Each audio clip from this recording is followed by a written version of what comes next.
林婉儿或许是这个世界上最能劝动叶晨的人，她有着无与伦比的聪明才智，以及极其丰富的人生阅历。纵使她的外表看起来就像是邻居家正在积极备战高考的小妹妹，但对叶晨这个知道她几乎所有秘密与经历的人来说，心里对她不仅非常信任，而且也非常尊重。所以当林婉儿问及她修为进展的时候，她才会感觉羞愧。当林婉儿为她分析起现状时，她也醍醐灌顶地觉得自己找萧初然、找唐四海、找景清法师，好处未必有，但坏处肯定一大堆。不仅浪费了自己的精力与时间，耽误了眼下最重要的任务，甚至还会给他们带去危险。当林婉儿聊及她对那晚北欧极光的观点时，叶晨也忽然有了一种豁然开朗的感觉。玄机或许真的不在那片极地，而是在自己身上，只是那玄机的能量有限，或者受制于某种禁锢，所以他就像《星际穿越》里那个躲在高维空间里的男主角，有无数内容想传达给自己，但终归是力有不逮，只能通过改变极光来向自己传递信息。若真是这样，那自己上次回来就有些过于仓促了，因为自己也不知道那手印还有没有下文。想到这里，他问林婉儿：“林小姐，是不是那神秘的存在通过极光传递讯息时，也会损失自己的能量？上次他展示出的手印，或许也只是他想传递给我的信息中的一部分。”林婉儿点点头，说：“奴家以为很有可能。星际穿越中，男主是通过二进制和摩斯电码的方式，借助沙尘和手表指针向他的女儿传递高维空间的信息。二进制和摩斯电码传递信息的效率很慢，完整传递一段话都需要很长时间。基于这一点来推断，那晚极光所呈现出来的内容，或许真的只是一部分。如果我们想确认这件事，那最好的办法就是趁着极光还有，再去一次北欧。”叶晨赞同地说：“没错，一旦到了极光消失的季节，就等于失去了让它传递信息的渠道，那样就只能等明年冬天了。”林婉儿笑道：“也不至于的，如果北极极光没了，就一定还有南极极光。北半球的9月到次年4月能看到北极极光，南半球的3月到9月能看到南极极光。也就是说，如果不嫌麻烦，1年之中都有机会见到极光。如果北欧看不到极光了，奴家就陪公子去南极。总之哪里有极光，我们就追到哪里便是。”叶晨惊叹：“原来如此，看来我还是孤陋寡闻了，一直以为只有冬天才有极光，却忽略了南半球的季节与我们正好相反。”林婉儿笑着问他：“所以公子决定什么时候动身？”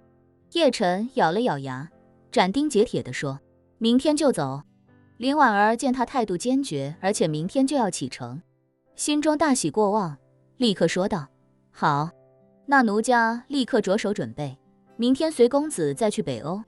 叶晨道：“我跟海伦娜打个招呼，入境身份还需要他来帮忙，另外也需要再借他在极地的度假屋用一用。”林婉儿说：“公子最好多带些丹药，做好打持久战的准备。如果一切真如我们所想，如果北欧极光消失之前，我们还没有探明极光中蕴含的所有秘密，那奴家就陪公子转战南极。”叶晨感叹：“南极我可没有熟人了。”林婉儿笑道：“南极圈没有任何国家，有的只有企鹅和科考站，公子没熟人也正常。不过据奴家所知，北欧国在南极也有科考站，如果必要的话，也可以找他们的女皇帮忙。”叶晨有些惊喜，没想到北欧自己一部分国土就在北极，竟然还跑到另一端的南极建设科考站。如果在4月北极极光结束之前还不能探究所有奥秘，那或许还真要去一趟南极，到时候海伦娜说不定还能帮上大忙。于是叶晨不敢耽搁，急忙说道：“既然这样，那辛苦林小姐准备一下，我来安排飞机，行程定下来之后第一时间通知你。”林婉儿点点头，甜美一笑，柔声说：“奴家随时恭候公子吩咐。”叶晨看着怀中的小猫，问他，对了，此去可能要很长时间，小小如何安顿？林婉儿说，交给老张他们照料吧。老张这些年没少替我照顾各种小动物，猪马牛羊、猫狗鼠兔，他都会养，而且养得比我还好。叶晨抬头看向枝繁叶茂的普茶之母，说，那这株茶树，老张应该也能照顾好吧？林婉儿微笑道，普茶之母的生命力非常顽强，而且它也不是凡品，不需要我们以为的那种松土施肥和除虫害。它唯二怕的2件事就是缺水和失火，只要确保这2点不发生，就可高枕无忧。言罢，他轻声呢喃道，既然可能要去很久，那奴家今晚就多采些茶叶带着。接着林婉儿又问叶晨，公子有没有想好都要带些什么？千万别遗漏了重要的东西。叶晨想了想，说，去北欧，我没什么特别要准备的行李，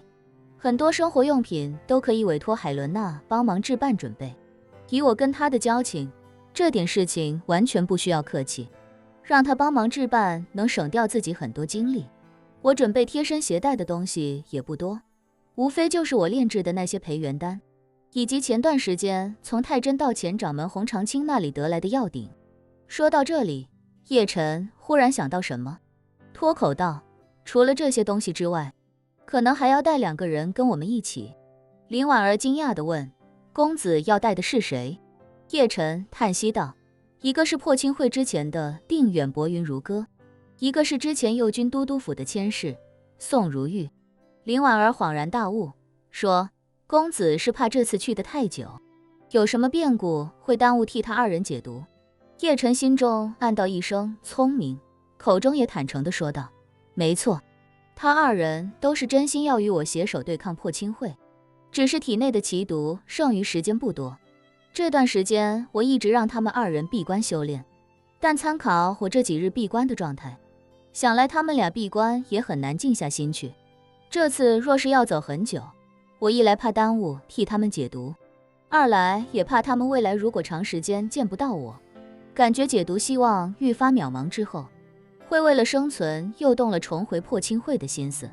林婉儿神情顿时严肃起来，认真地说，公子考虑得很对，